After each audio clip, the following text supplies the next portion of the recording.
Yeah, may dumating tayong package. Yan. Yeah. Kalyura, sir. Oo. George Allen. Oo, ako na. Sir.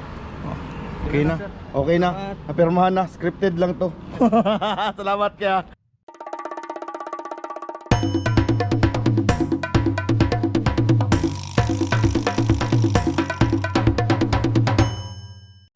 Ako si Allen. Sili ang negosyo ko. At maanghang akong magsalita. What's good?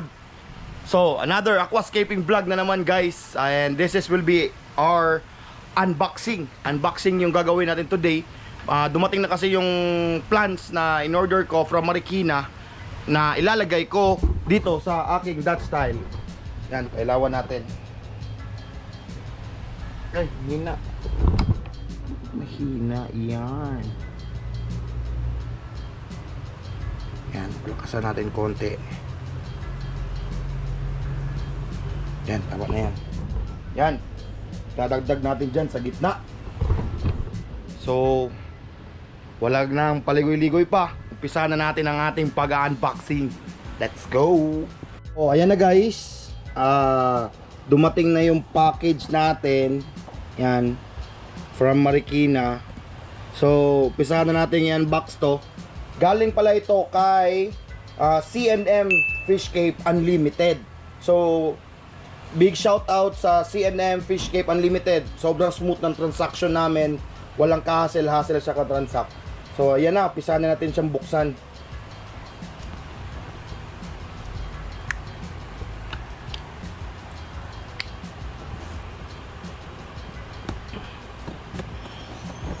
Okay.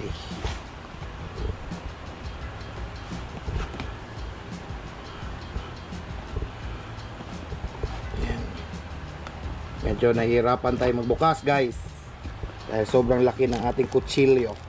Yan, pabalot. Ay, hindi pala ito. Yan. Masyado natin i-cut yung mga laki-laki naman kasi ng kutsilyo ko. Ko na makita yung mga maliliit kong kutsilyo. Kaya ito na lang yung ginamit kong balisongko from Rohan Blades. Shoutouts din kay Rohan Blades sa mga magagandang kutsilyo. Kung gusto niyo ng mga magagandang kutsilyo, PM nyo lang si Rohan Blades. Lalagay ko ang kanyang Facebook page link sa description box later. Yan. So, nabuksan na natin. Punitin na lang natin yung karton. Ayan! Dumating na. Wow! Ang ganda ng pagkakapak. Sir George! Yan. Labas natin sa karton. Yan. Yan lang yung kasali. Wala kang pang kasali. Yan. Buksan na natin ang ating package for today para sa ating Dutch style setup. Ganda na pagkakabalot nila. Solid yung packaging. Safe na safe yung mga plants. Tignan natin kung buhay pa ba yung mga plants natin na galing pang Marikina. Yan. Yan. Wow! Doble pa talaga. Yun.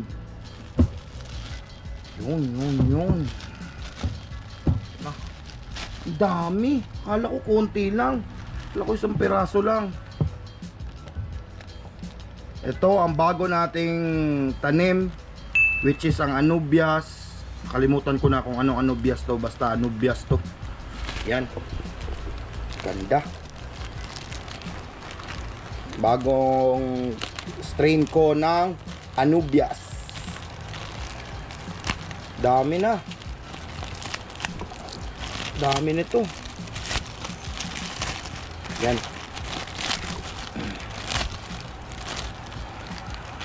Wow. Wow. Ang galing. Ang galing. Ang dami. Kala ko konti lang. Ang dami pala. Ito. Anubias ito siya, guys. Ito. Isang klase ng anubias is yan. Anubias nana yan. Anubias nana pitit. Ito, ibang ibang Anubias ito. So, yan. Yung iba, bubuksan na din natin itong mga moss. Moss ito sila. Yan, ganda ng pagkakapak. Safe na safe yung ating mga tanim. Yan.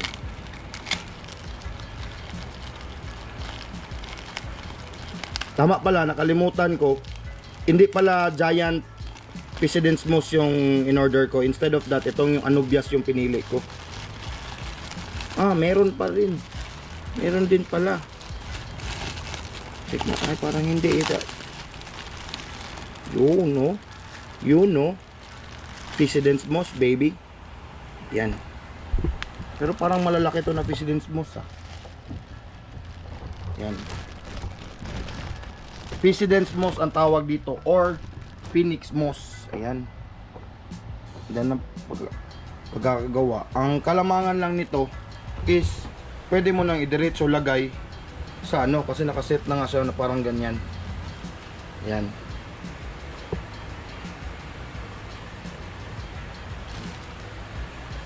So, lalagay na natin siya guys dito sa ating tank. Bawasan muna natin konti yung tubig para ma-arrange natin ng maigitong ating mga bagong plants. So guys, ang gagawin natin, nagtanong kasi ako sa aking mentor ngayon, nagchat kami. Tinanong ko sa mentor ko kung ano ang dapat kong gawin dito sa Anubias. So, sabi niya para mabilis dumami o lumapad yung kumapal yung ating Anubias is dapat i-cut siya tapos idikit sa bato. Ayan. So, yun yung gagawin natin. Siyempre, susunod tayo sa ating mentor kasi siya yung mas magaling. Sumasali siya sa IAPLC, yung mga international aquascaping na competition. So, champion din, nag-champion na din siya sa AMAC, sa All Mindanao Aquascaping Competition, yung way back 2021 yata, if I'm not mistaken. So, ayan, gagawin na natin yung tip ng ating mentor. So, ika-cut natin tong ating Anubias, ang bike clamp niya. Tapos ididikit natin sa bato. Ganda. Ganda. Shout out sa CNM Fishcape Unlimited. Sobrang mura ng plants nila. Tapos ang dami na. Ang dami nang binigay, oh. Ilang clamps na yan. So kung kailangan nyo ng mga ganitong plants, PM nyo lang sila. Lagay ko ang link ng kanilang Facebook page sa description box. So pisahan na nating i-cut yung ating bagong Anubias. Kalimutan ko na naman yung pangalan. Cut na natin. Yan. Cut na natin sa bike clamp. Yan. Natin anong magiging resulta nito. Yan. Dami guys. Sobrang mura lang. Murang-mura lang yung bili ko dito. Tapos ang dami na. Ang dami mo nang paglalagyan ng Anubias. Yan, o. Tapos itong mga matitirang node, pwede natin itong ilagay sa stocking natin. Tapos para patubuin na naman natin kung may sobra tayong node dito.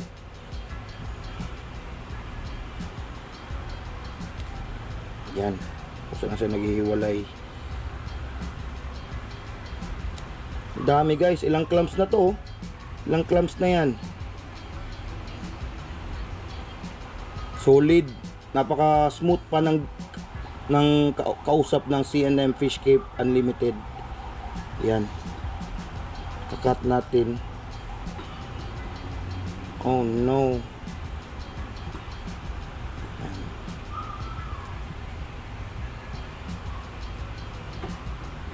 So itong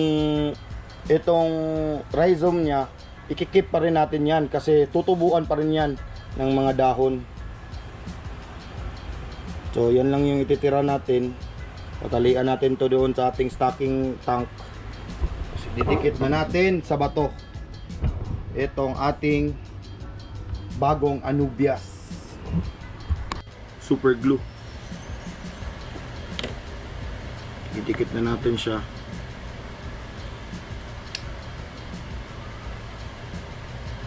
As much as possible, ang goal natin is dapat hindi makita yung bato tatakpan yung bato.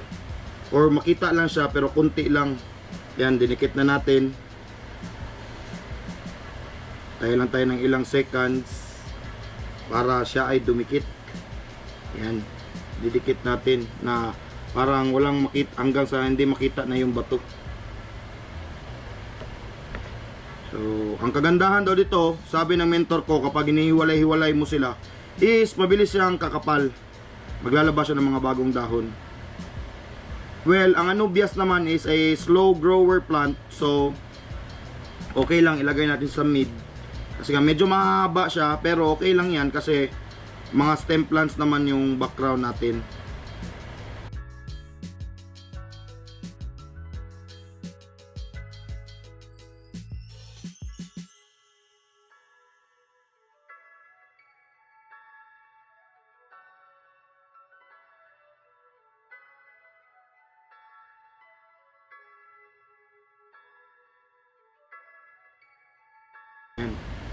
Maganda na sa tignan, tsaka mas makalat, naikakalat na natin siya ng maigi, unlike nung naka isang ano lang siya, isang clump lang. Yan, no? Sana mapatubo natin ulit itong nasa ano, nasa ito kasing rhizomes niya. Pag ilagay mo to sa tubig, pwede pa yung tubuan ng panibagong dahon ng ating bagong anubias. Yan. Yan ang dikit na. Hawak-hawakan muna natin. Ay, natanggal na naman. Natanggal guys. Or kung itatali kasi natin, baka ayoko kasing makita yung ano, sinulid. So, tapusin ko muna to guys. Balikan ko kayo pag natapos ko na naidikit yung tong mga to. So, ayan guys, natapos na natin siyang idikit sa bato. Tinalian muna natin siya ng sinulid for the meantime. Ayan, dalawa yan sila. And habang inaantay natin na matuyo yung ating anubias, yung pagkakadikit, is babawasan natin ng tubig itong ating Dutch style tank bago natin ilagay yung etong Physidens moss or Phoenix moss. So sakto, everyday tayo nagwa-water change 20%, bawasan na natin siya ng 20%. Tapos tagdagan na lang natin mamaya pag natapos na tayong maglagay ng ating additional plants. Ayan na, nabawasan na natin ng tubig guys, yung ating tank. Ilalagay na natin itong ating moss, Physidens moss. Saan kaya natin to ilalagay? Sa gitna o sa gilid? Yan, siguro dito na lang sa gilid natin ilagay. Yun, no, ganda tignan, no.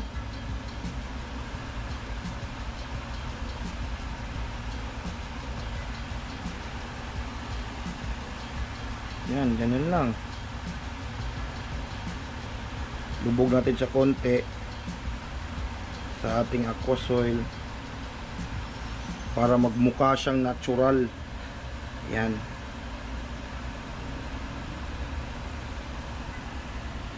Yan na. Ating Phoenix moss number 1. Basta kapatulong ako sa asawa ko, pero tinatanong ko siya, pero hindi ko naman sinusunod yung sinasabi niya. Ayan na.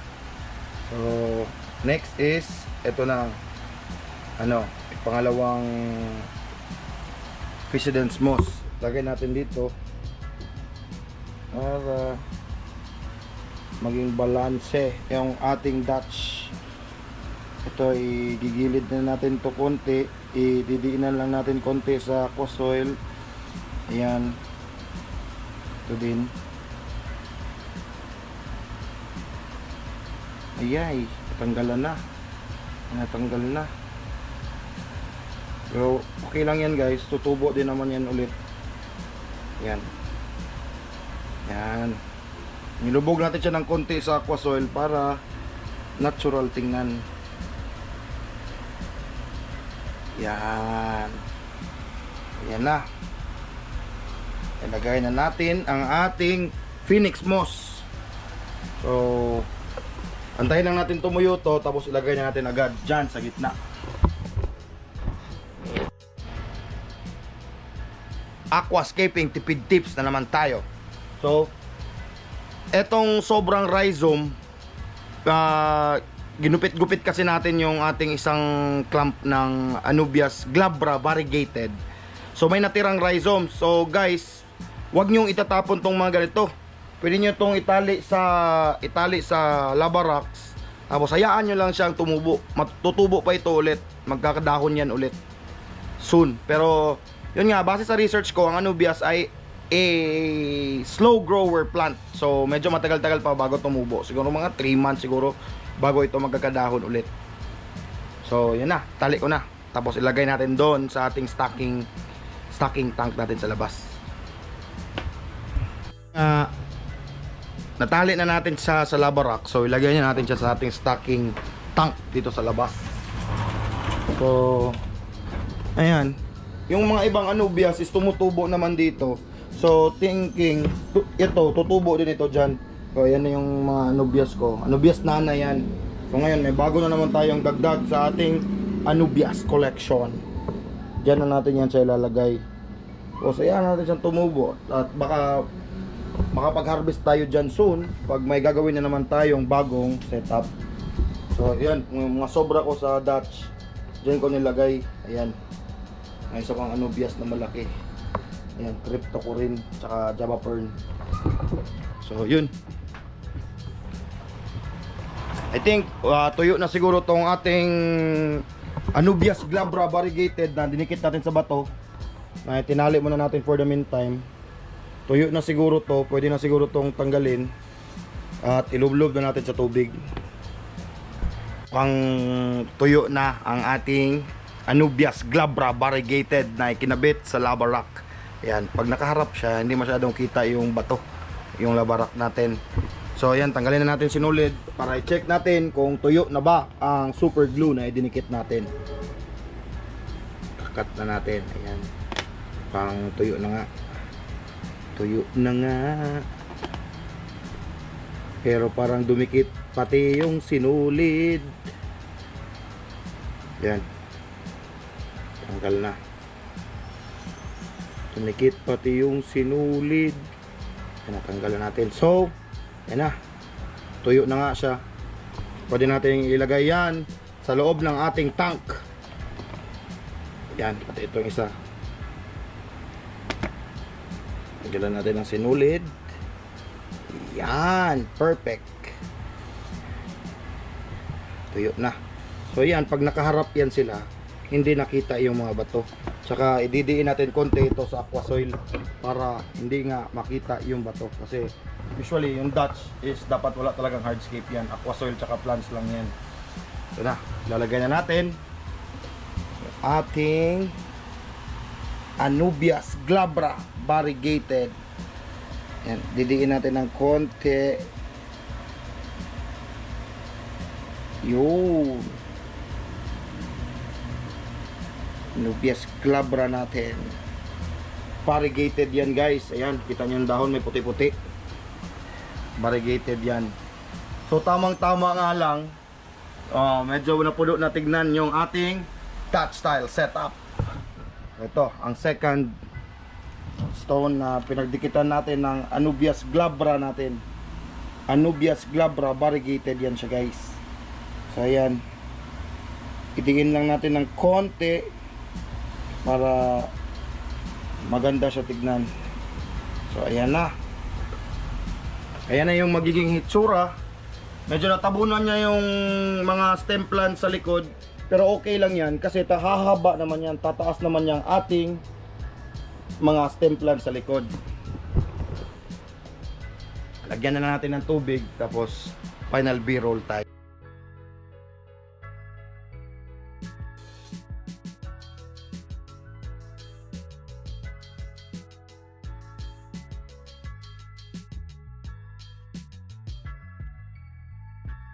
And that's it. Sana may natutunan kayo sa video natin for today, kahit maikli lang, quick update lang tungkol sa ating Dutch style. And don't forget to like, share, and subscribe. Labuyo gang! Out!